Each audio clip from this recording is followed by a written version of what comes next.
Hey, I'd like to welcome you to another episode of the Mission Matters Business Podcast, your source for all things business. My name is Adam Torres. You can follow me on Instagram at AskAdamTorres to keep up with my book releases, book tour schedule, signings, all that other good stuff. Always love to connect with you there. And as always, if you'd like to apply to become a co-author of one of my upcoming books, just head on over to the website, missionmatters.com, and click on Become an Author to apply. All right, so today is a very special episode. Today we are recording part two of the interview with Keith Herman. If you didn't catch part one, just throwing this out there, there's going to be a link in the show notes, so make sure you go back and check out part one because you're not going to want to miss it. I mean, we covered a bunch of stuff there in the entire first half of the book, if you will, so definitely want to check that out. For those, again, if you didn't catch part one, let me give you a little brief background on Keith's history and bio. So Keith is an entrepreneur and founder of IPA Equities. During his career, he's owned, scaled, and successfully exited more than 50 SMEs, including 10 startups across the sectors of technology, finance, media, and real estate. Throughout these businesses, he's raised more than $500 million and participated in more than $2 billion of transactions. I give you the longer version in part one of two, so go check that out if you want to hear the rest of it if you haven't yet. But other than that, Keith, welcome back to the show. Thanks for having me. Oh, man, so part one, we covered a whole lot. I'll tell you, my head was spinning the rest of the day. I'm thinking to myself about some of your stories and kind of reflecting back. We're talking about the rise and fall. You make it in real estate, what happened afterwards. All of these, we went through a lot yesterday, and it was a lot of fun, and I'm excited about today. So I want to start off today with getting into, obviously, you've been through, even just with your background, so 200 businesses, you tech companies that you've worked with, I mean, all these other things, and out of all of these experiences you've had up to now, you choose this story with Tomas and Elena. Like, how did you go about kind of narrowing it down? Because it's a significant portion of the book. It's very well done, but I was thinking to myself, like, how the heck did he pick this story? Good question. When I was planning out the book, my thought was that what I really want to convey to the reader is this idea of being successful as an entrepreneur. And my thought process was that I would like to share what my experience was and how I was able to do what I was able to do. And I wanted to use somebody that could be related to, that everybody knew. So that's why I talk about Michael Jordan. And then I thought to myself, who could I talk about that's another case that is not myself, not somebody that everybody knows, but just one of those people that you read about in the news every day. And that was,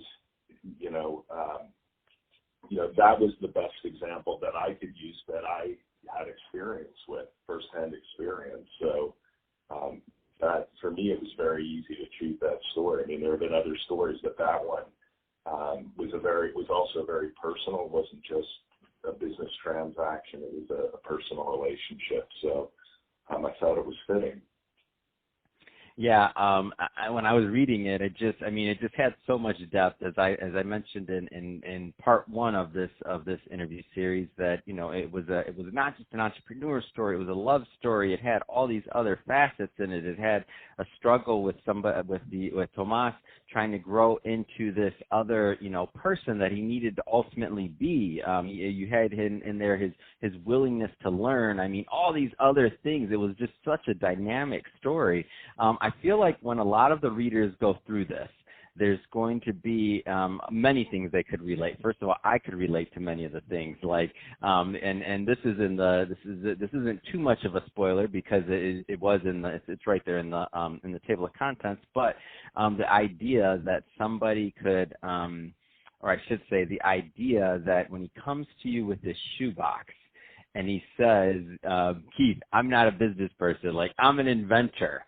I was thinking to myself, I'm like, geez, how many of us out there have maybe we start our first business, we get into this maybe over our head. I could say that was me, my first business for sure. I'm probably still I'm still learning. I'm not saying I'm not, but and we don't necessarily know the importance of the business side of things, but we just have this idea, like this thing we want to bring to market or this thing that we want to see become a reality. What kind of advice or what kind of words of wisdom, if you will, would you give to the people out there that are kind of in that position? So meaning they have this idea, they want to get it out, but they don't have the business side of things. Like they know they're lacking there, and like Tomas coming to you with a shoebox full of papers, just say, hey, help me. Not everybody's going to have you on their journey to help them. What kind of advice would you give that person that's listening now? Well, Adam, as you know, I work with a lot of entrepreneurs and startups, so this is something that I address frequently. My advice is that whether you're an inventor or whether you're a developer, a lawyer, a doctor, whatever the case may be, you're a business person by default, plain and simple. So you can decide how much time do you want to be a business person, or how much time do you want to spend focusing on the core of what you do.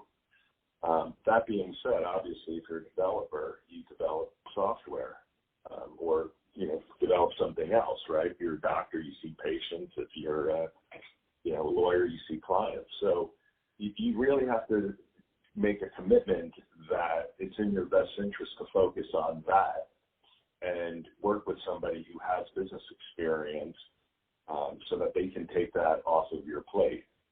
And that's really the best advice that I can give. It's very difficult to do. It's easier said than done because, everybody wants to have control of what it is that they're doing. But certainly, when you start out, you don't have the time to do everything, but, you have to find the time and you have to get efficient at it. So you need to talk to people who have experience in that space. And then when you can afford, employ them or bring them in and take advantage of, their services to make your life easier. And so this theme, it's woven throughout the book. So the beginning, the middle, the end of the book, the whole book really has this theme of destiny throughout. And I think one of the most interesting things about this story was really Tomas and his I don't know if I'd use the word resilience, but his just vision and his knowing and his belief that this was his destiny. Was basically to make a difference and to help a lot of people, even if as he put it, was in a small way. Can you talk a little bit more about how you feel kind of destiny played a role in the story? Well, I think it's just as it does in everybody's story. Destiny, I think is synonymous with success. It's in order to reach that destiny, right, you have to be successful, right? So, my feeling is that, I think people genuinely know inside of them whether or not they're going to succeed or fail. They may have doubt, which everybody does, but deep down they know whether or not they're really meant to succeed at something. And I think that it's being able to focus on that and being able to clear away all the things that are standing in the way of you achieving what it is that you want is really the challenge. Absolutely. And I don't know where I read it or who said it, but it wasn't me, that when most entrepreneurs, they fail, at the end of it or at the end of that journey, whatever that looks like, in a particular business, I should say, not fail in life, but in a business or something.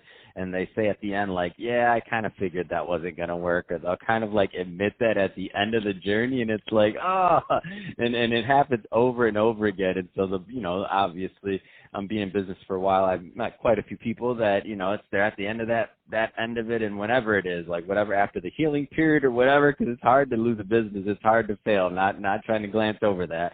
But at the very end, when they really have that gut check, they're like, yeah, I didn't think that was going to work. Right. And the point is that it's okay, and those things happen. But, hopefully you learn from that experience, and it gets you closer to where it is that you're meant to go. But if you don't if you don't buy a lottery ticket, you can't win, right? If you don't get on the ship, you're never going to sail. You don't get on the plane, you're not going to fly. So, it's important to say, do I really want to do this? And if I'm going to do this, get on the ship or the plane or try to win the lottery, I got to take action, right? So I need to, go through a process to be able to, ultimately get to where it is that I want to go. That's awesome. So I want to switch it up. Let's this chapter. So first off, and to the listener, we barely touched the story on Tomas and Elena. You're going to have to get the book to get that one. That was just a little teaser, but let me tell you, this story is well written. Number one, it reads really fast. Like, you're going to get caught up in it. You're not going to be able to put it down as soon as you start the story with Tomas and Elena. You'll have to finish it to see what happens next. But we didn't want to spoil it for you today, so I don't want to tell you what happens at the end, but you're going to be shocked. And when I read that last line, Keith, I was like, I had chills. I had a little bit of tear coming up. I had all those different emotions. I'm like, what the hell, Keith? What'd you do to me? I feel like I'm watching Netflix right now, and I just binged the whole season of something, and I got to the end, and I'm like, whoa, I didn't expect that.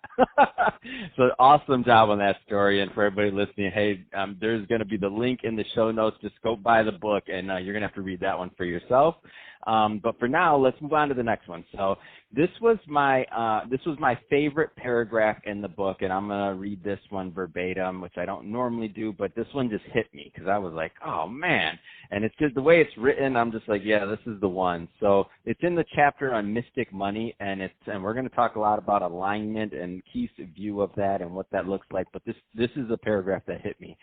So there are always and always will be those who write off remarkable moments and achievements to chance because they are too busy or uninterested in understanding how others achieve success. However, for those who choose to inquire about other people's remarkable results and triumph, they are pleasantly surprised to glean the unique commonality of alignment. Almost all accounts of these feats include moments of effortlessness, a state of perfection frequently described as surreal or hypnotic, and that is precisely why these people cross the finish line, is because of this alignment or flow. Oh, man, Keith. So when I read that, I was like, I think probably right after that, I decided I need to schedule some time for deep thinking every single week in my own personal life and business, just to sit back and to really study and do exactly what you're talking about in this book. So that being said, first off, maybe just a little definition of alignment and I guess my first question is, are alignment and flow, are those words used interchangeably for you?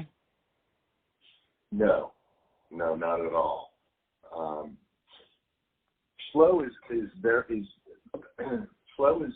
often mistaken.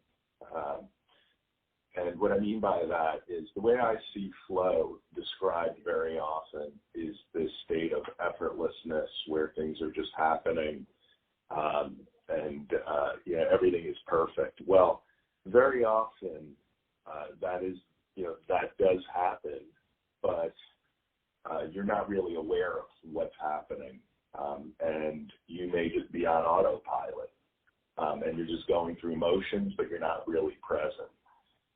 And then there's the case where you truly are present. That is real flow. When you are truly present of what's going on and you are experiencing each and every moment or, instant of what's happening, that is flow. So people say, oh, yeah, I'm in flow on this and that. And generally, it's not flow. Generally, it's autopilot. And there is a distinction between flow. Now, alignment, the way I describe it is it's, this linear progression. Flow is more of the process, where alignment is just getting things in order, to be able to make that journey to where it is that you're headed. But the flow is the actual process of getting there. So I don't look at it as alignment. I look at it as alignment as just getting everything in order. more simplistically, where the flow is actually the process. So let's go a little bit further into alignment, because you really build that concept out in the book, and I thought it was definitely something that that entrepreneur, in my opinion, I looked at it and I'm like, yeah, this is something that should be you should strive for, right? We should strive for, and I don't know that one has to happen before the other. So I think everybody's going to be a little bit different on that, right? But I feel like without alignment, it may be a little bit more difficult to do to really achieve or to maximize whatever opportunity you're working on. So what kind of, and we're going to talk a little bit more about mapping and mastering your success next, and your plan that you have laid out. But just to give people a flavor of some of the components that are necessary for alignment, like what's some of that, what goes into that recipe? Well, I provide those elements in the book. There's a handful of things that you need to have in order.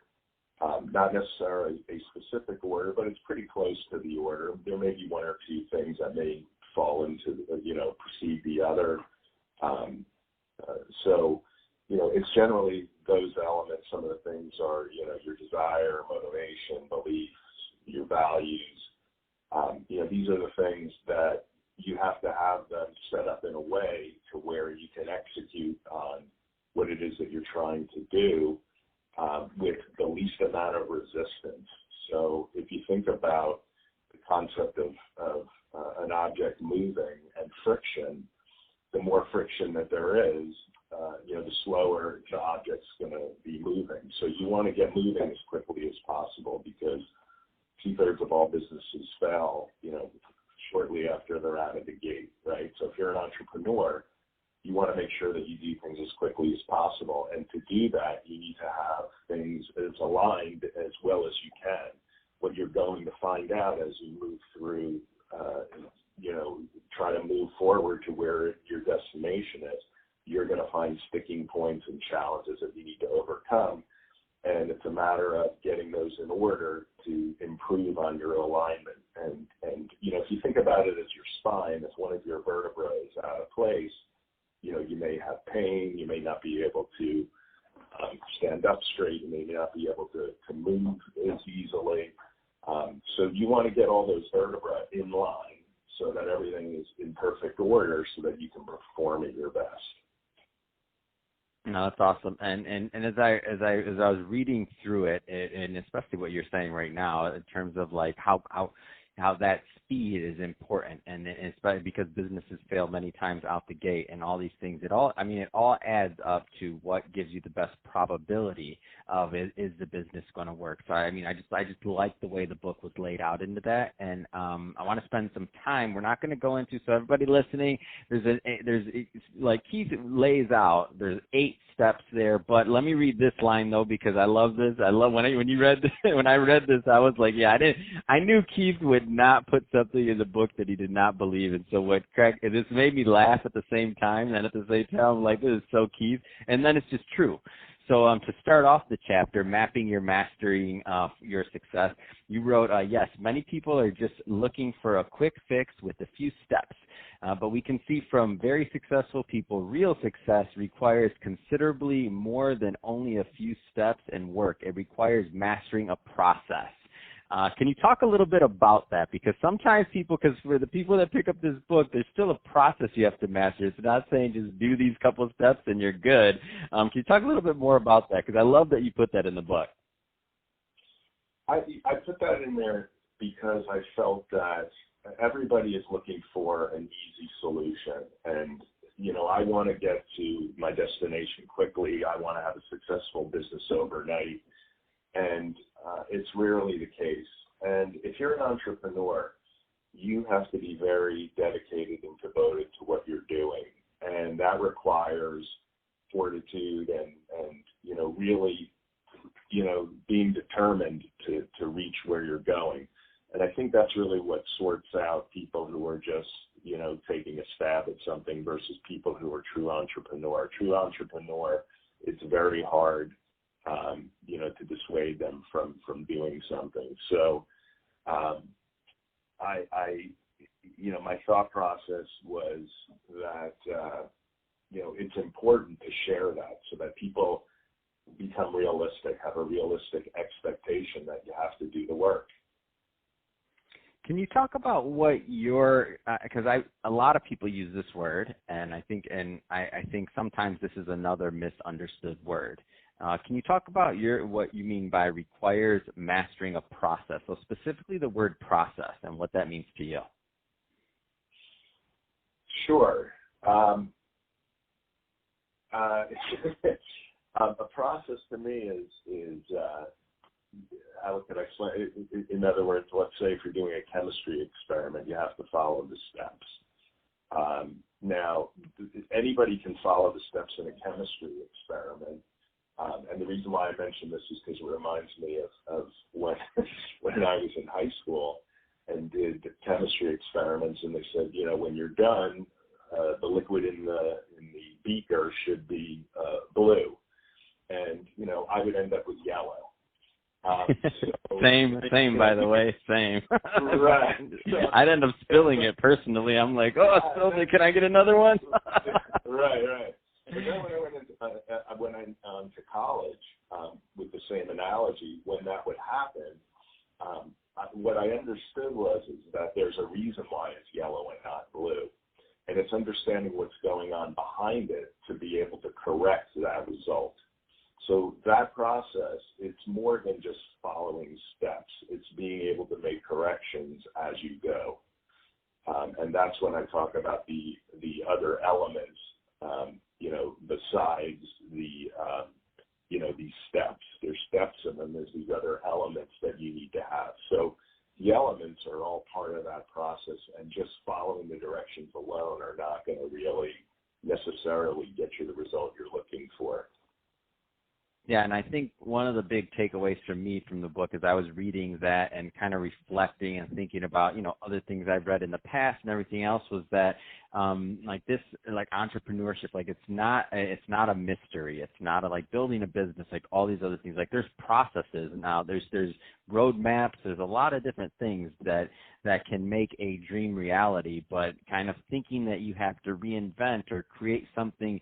It can be an invention, it can be a different technology, it can be a lot of other things, but there's still processes that, whether it's scaling, whether it's bringing it to market, whether it's monetizing, there's still many other things out there that can help you make that dream a reality. Like, for example, in Tomas's case, when you gave him advice on multiple different in multiple different stages of his development within his idea, that were basically like he's going down the road, there's a fork in the road, hey Keith, which way should I go, right or left, or even at one point when he's like, what do I do? I have no idea what to do. And I think you said in the book, I closed my eyes, I looked back in my head, and I was just relaxing for a moment, and then you let it out, and it was and there it was. I love that part, by the way, because I've seen you do it. Yeah, more than a few times. So relating back to the idea of process, and I want to stick on it a little bit longer, and the reason is because, again, I want some of that nuts and bolts for the listeners who think that this is a mystery. So one piece of advice that you gave me, I don't think in the past, and it may have even been through another friend, I don't know if you told me this directly, but I remember it being attributed to you, and this wasn't necessarily in the book, but it relates to process, is and it's saying that you don't really have a business if you can't sell it. And it's a different concept for some people, because especially if they're on their first business. And it took me some time to kind of get used to what that idea meant, because when you start your first business, and for the entrepreneurs out there that are starting their first one, that's like their baby. It's like, that they're creating it as their baby, like this, like nothing. You want no harm to come from it. You want nothing to happen. Obviously, you want to make money, all these other things. That's a given. But the idea of selling or parting or anything like that with the business just isn't. It's just not even like it, you can't even imagine it when you're starting the business. So can you talk a little bit more about that concept, because I do want to relate that back to process and kind of how you design and why you design, and bring that up when you kind of first start a business, because I think it's an important thing that weaves into this. Yes, I do speak about that often, and I speak to I remember specifically being asked about this not that long ago, actually, and I believe it's in one of my videos where I talk about where I'm addressing startups who are pitching their businesses. And the reason why I make that comment is I think it's important for somebody who's starting out who really wants to build something of real value that they have a different mindset. And it's great to work all these years. People work 20, 30 years on a business, or they may even work 5 years on a very successful business. And, they've taken money out along the way, but then they decide that they're going to retire or they're just going to close down their business. And then they've not taken advantage of the value that they've created. And it's a real shame because I see this happen all the time where people are very short-sighted, about all their efforts. And they walk away, very often businesses will fail after many years because they didn't have the mindset that what they were doing was more than just creating income, but they were creating something of much greater value and something that would be worth something to somebody else. And if you can sell your business, then you really have something of value. It's a business that other people acknowledge. If it ends up just going away, then you weren't running it as a business. You were running it more as just a means of just paying your bills. Yeah, no, it's a big deal. And I think on the operational side and everything else, it just changes things. So, for example, in Tomas's case, like let's just say in theory, if he was starting that business as the inventor in the beginning and thought about it, like if he was designing that business to be sold, like let's just say from the very beginning, there's no way he would have had a shoebox full of papers. He'd be like, nobody's going to buy a shoebox full of paper. It's like he's very intelligent, bright, amazing person. Right. So he's not, he's going to know, okay, I can't have a shoebox full of papers. Like that's not going to sell. I wouldn't buy a shoebox full of papers. Right. You have to take your business seriously, and you have to realize the value of your efforts. And if what you're trying to do is achieve a certain goal, why sabotage yourself? Why not take advantage of your hard work and maximize the return? And if that comes in the way of an exit, why not? Awesome. So I want to go a little bit further into your process, and to the the listeners, there's 8 different steps in here. We're not going to get into all of them. Again, I want you to pick up this book and go through them all diligently. There's places even to write in the book. It's just really well laid out and thought out in that manner. But I do want to pick 1 or 2, Keith. So in the 8 steps, one of the steps that you have there, one of the themes or concepts that you introduce is the term belief. Can you speak a little bit more about that in the context of the book? Sure. Beliefs are very important. Why? Because people do all sorts of things based upon what they believe. If you, believe that, you're going to be a doctor, then chances are you're going to do what it is that you need to do to make that happen. And so your beliefs, are very, very powerful. People do all sorts of crazy things, believing things. I mean, we read about that in the news where people, they say they're delusional. It just goes to show you that people who, believe something that's absolutely absurd allow it to drive them in their life and do all sorts of things. And that's on the plus side, positive side, and the negative side. And so it's very important because somebody who really believes something, and this is really important, and I talk about it in different ways in the book, but it doesn't matter what everybody else believes. What it matters is what you believe.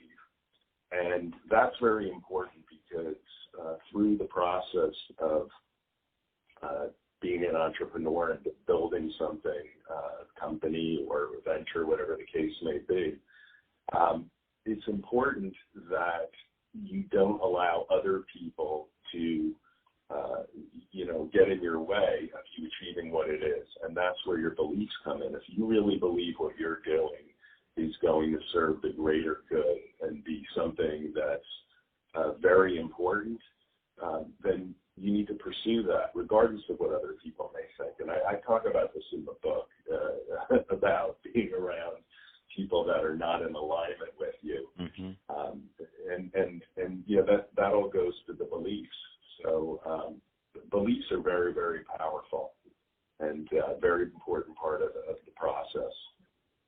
Yeah, that was a tough one in the book. And for anybody that's been through that scenario to where they're like, you don't want to cut people out of your life. You don't want to do this and that. But sometimes they kind of cut themselves out of the life. I think you say something along that lines in the book. And I was thinking back to my life, and I'm like, yeah, that does kind of happen. So I think it's going to be interesting when people go through that section and they kind of see your view. But, of course, relate it back to themselves, too, and reflect on how life's played out for them. They're gonna get that little smirk that you get when something you're like, yeah, we got on this one. I was just going to say that I think that, I try to provide examples so that it's very easy to see, what it is that my experience has been, and hopefully it's very relatable, so that, it's understood. And, obviously everybody has their different thoughts, but you have to start somewhere with questioning or reflecting and what it is that you can take from it, to become a more successful person. All right, so I want to pull one more out of this, and again, there's a bunch of them. So you have values, plan, action. Of course, one of my favorites, destiny/success. I'm like, can't we just skip to 8, Keith? How come it doesn't work like that? No, because you got to do the work, Adam. That's why. All right, I get it. So I do want to get into the idea of action, though, and what that means, because if I look through your the book and just your life, the way it's kind of laid out in the book, even in part 1 where you're giving more of your your history of when you first started and those first phone calls you were making and all those things that you were doing all along the line, and also in Tomas's story, you think about the actions that he had to take and how it played out for him in the end, which is amazing. So tell us a little bit more about that action piece of your plan and mastering your success. It's funny. You picked all the ones that I would not have picked as we go through. The action for me is, pretty straightforward. I mean, you have to act on all the things that are driving you. I mean, at the end of the day, if you don't act, it's not going to happen. And that in itself is a process. I talk about how, when you take action, you have to be observing what it is that you're doing. And, today, everybody talks about analytics. When I started, we didn't have analytics to be able to analyze everything that we're doing. But now there are tools available that help us with our actions that we take to see how, efficient we are and what kind of results we're getting. So we live in a great time with regards to that. Obviously, it's become more competitive because of that. But it's critical that that you take action on the plan that you create and monitor what it is that you're doing as you go along. Awesome, and that's all we're going to cover out of your plan there, because I do want the readers to go pick this up. There's 8 steps there, and the way it's laid out, again, it really is a roadmap. So highly encourage you to go through this and go through it, and it's going to be like a reference that you can go back and listen to or read time and time again. So let's head on to next thing that it stuck out to me, and it was one of these things where I'm like, business books don't usually talk about this either, just like how you kind of weave the idea of destiny in, the idea of consciousness and what that means in your plan and the diagram that you have in the book. So I'm not going to even try to explain that over the air right now because it's kind of hard to do, but the diagram that you gave, I'm like, whoa, speaking of biology or chemistry, you just created your own thing too. I'm like, this is awesome. Tell us a little bit more about consciousness as it relates to the book. Sure. Consciousness very often it's synonymous with awareness, being aware of what it is that you're doing. Now, why is that important? As you decide that you're going to do anything, whether it's personal or whether it's something in business, you want to be aware of what it is that you're doing so that you can make adjustments to try to get the best result. And, very often, again, I mentioned this earlier, is we operate on autopilot, and we're not really fully present and aware of what it is that we're doing. And so we're running on a treadmill, but we're really not getting anywhere. So it's important to be able to say, hey, I'm on a treadmill. I'm not really, on the street moving, heading towards the finish line. You need to be aware of what's going on around you and what's going on in the moment. And what we haven't really discussed this, but it's also in the book, is that awareness or consciousness is very important as you go through this process and go through the steps, because through the process you're going to have a lot of internal things going on, things that you're going to deal with that have probably been roadblocks and other things that you've done, personal issues that are going to come up. And it's important to understand why things are standing in your way or why they're preventing you from getting you where it is that you need to be. So it doesn't require more thought.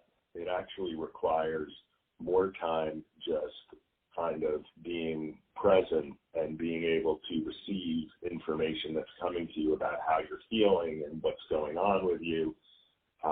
So you can make adjustments that way, because very often we associate certain things with certain actions that we take, and very often that link is not accurate. So what I mean by that is maybe perhaps, I'm trying to think of an example, but very often let's say you were eating something, and at the time you were eating something that you loved, there was a terrible odor that overcame you. Maybe somebody was eating eggs or something, hard-boiled eggs, and you smelled the sulfur. And your favorite thing that you're eating, all of a sudden now you associate it with that smell. And, every time that you want to eat what it is that you love, you think of that, and it takes away from what it is that you're doing. So it's similar with a lot of things that we experience. We get this correlation between two things that's incorrect. So that's why being aware of what's going on, what actually happened? I used to love this food. Why is it I don't love it anymore? If you can go back and be aware of that incident, then you can say, okay, here's exactly what happened. That's ridiculous. My son, I'll give you another quick example. He got sick one time with the flu, and he ate Chinese food that night, and he got sick that night, and he attributed getting sick with the Chinese food. And he didn't eat Chinese food for like 10 years because he thought that he got sick from it, but it wasn't. He actually had gotten the flu. And we used to laugh about it because we would get Chinese food and he just wouldn't eat it. So, it's these things, you have to really be aware. And, that's what I talk about. That's the importance of that as you're trying to achieve what it is, just being more aware of what you're doing and what's happening. And it seems to me like on the business side of things, it could be like, and you mentioned this a little bit ago about how now we have testing and now we have analytics and now we have other things, is that it almost seems like it's in your, that your business can have its own consciousness too in relation to technology, just meaning to what input you get and what output you're getting in terms of a result. Am I off on that, or I just want to make sure I'm applying this to business too? So I know for my business, just to be honest, I mean, one of my favorite things about interviewing authors that are successful is I'm like, hey, give me some more advice, Keith. Come on. Well, you're absolutely correct. I mean, look, the greatest things, if you look at the greatest companies that are in existence now, and when I talk about now, things are much different now because of technology. When you look at the greatest companies that are in existence now, they've grown because they're greater than the person who developed them, because other people have contributed and made contributions, and those contributions have been accepted, most of the time graciously, and allowed them to grow and do, become beneficial to a lot of people and change people's lives. So you're absolutely correct. Let's move on to point of view, because I think this is one that I know I've struggled with, and it's because I am maybe it's a Taurus thing for the astrologyzone.com, the astrologyzone.com. If you're listening to this, maybe it's that part. I don't know, but as an entrepreneur or just a bullheaded person, I don't know. You get stuck in your way. You get stuck in, this is what I see. This is it, and then somebody presents a different. You gave me one maybe a month ago. You gave me a different point of view that I'm still chewing on. That I'm like, but it's Keith, so I have to listen to this. Like, there's some stuff, there's something here. So tell us a little bit more about point of views and why that's so important, because it seems to me like you even had that early in your career, considering as the book played out, I should say. It seemed like you even had it early in your career. You're willing to accept different points of view.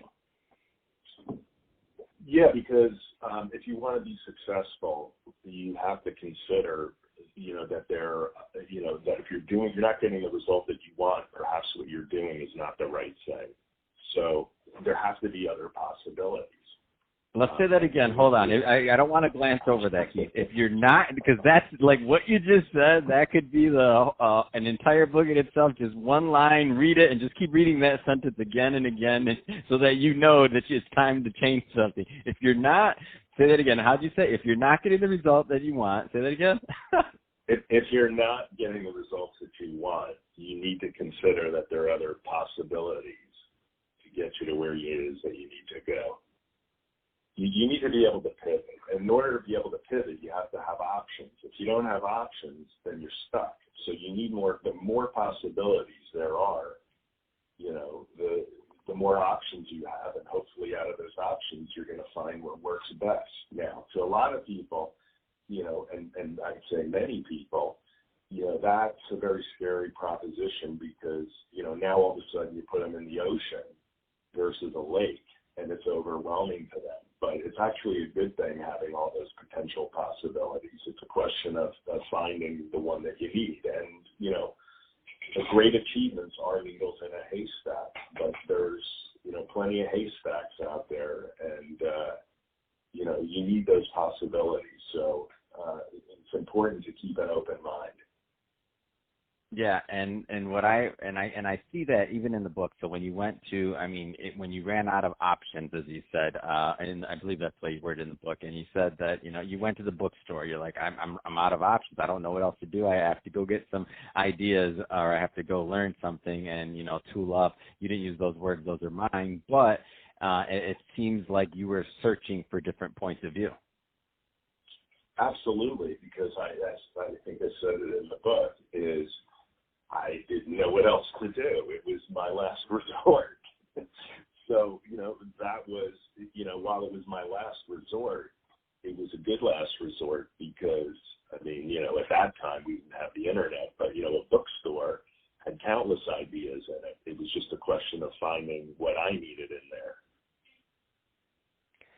So what is next? The book's out. I know it's getting a lot of attention. I know this is. I know you're going to keep on going. I know you're going to promote this book. You're doing a bunch of interviews. But what's next for Keith Herman on this path and with this book? So what do you have next on the agenda? Well, I'm working on a particular business. I've been involved in different businesses before. There's one particular area that I think there's still quite a bit of potential, especially in light of what's going on currently with our environment and the health situation that we have at this time. And I think that it's there's an opportunity to take a business and to grow it and take advantage of the opportunities because of the environment we are. It's a business that is that traditionally was not run as a decentralized business, meaning where people are all over. Basically, people were more centralized in an office, so it's suited to be decentralized. There's an opportunity to put a lot of people back to work who are out of work at the moment, and it's helping companies. That is something that I've been doing for quite a long time, and will in turn directly and indirectly help a lot of other people. Hopefully get back to work and be able to do some great things. So I'm working on that. I also have another book in the works that I wouldn't say necessarily it's a follow-up. I guess people would say it's a follow-up, but I'm not trying to replicate things here. I'm just trying to share information and things that I feel that will be helpful to other people who are interested in developing a business or even just a personal goal. If it's helpful that way, it's rewarding to me. But basically, just share information that I think will help people, live a happier life. That's awesome. So final question, Keith, and may sound like a loaded question, and I know, but I asked the authors it because this is kind of like the last words here. What is, if you had just one thing that some of those new entrepreneurs or even more experienced entrepreneurs that picked up this book can take away? And I know there's hundreds and hundreds of things. It's a big book. It's not a big book. It's a good-sized book, 180 or so pages, very well written. If there's one takeaway that you're like, I hope that they get this particular message, what would that be? I know it's a hard one, and it's an impossible question. There's no right or wrong. It's the worst way to end an interview, but it's what I like to do to my authors. You see what I do to my podcasters, Keith. For them, I make them pick an episode. I say, what's your favorite episode you've ever recorded? No, I actually can answer this because there's one thing that comes to mind, and I think it's probably the most important thing, is you need to be open to change in order for there to be transformation. And that's really, you have to be open. If you're open and you're willing to receive other ideas, I think that, that is, the one thing that I think people need to understand. You can't, look, Adam, you mentioned earlier you're a Taurus and you're ways. But how does that suit you oftentimes? Right? It sucks oftentimes. It sucks. Right. And so really it's just a question of saying, look, I'm going to be open-minded. I'm going to be open-minded because if I really want change to happen, I need to be able to consider other things. And I think, being flexible and be willing to listen to other people. Look, you're not going to agree with the majority of the things that you hear, but it doesn't hurt to listen. And I think that, it's important to be open to change and transformation if you really want to achieve, success, whether in business or personally. You have to be open to change. Love it. So just to repeat, so you need to be open to change in order for there to be transformation. Very well said, Keith. And it has been a pleasure and an honor to help bring this new book. So Disruption Out of a Box, an Entrepreneur's Guide to Success. So it's an honor to bring this first book out and to bring it to my audience, and everybody listening definitely wants you to go pick up a copy of this. The link will be in the show notes below, so definitely go pick up a copy on Amazon. Keith, if somebody wants to follow up and learn more about your businesses or anything else that you're doing, what's the best way for them to connect with your overall brand? Yes, the easiest way is to just go to keithherman.com. There's a contact tab, and they can send me a message there. That's the easiest way, keithherman.com. And just, contact me there, and you have an opportunity to leave a message, what it's regarding, what it is that you're needing. I also am very active on LinkedIn, and that's always a good place to contact me as well. And I know you do a bit of speaking and quite a bit of speaking, and I know right now we're not doing quite as much traveling with what's going on, but when as that all opens up, what are some of those topics and things that typically people reach out to you to speak and to head conferences for?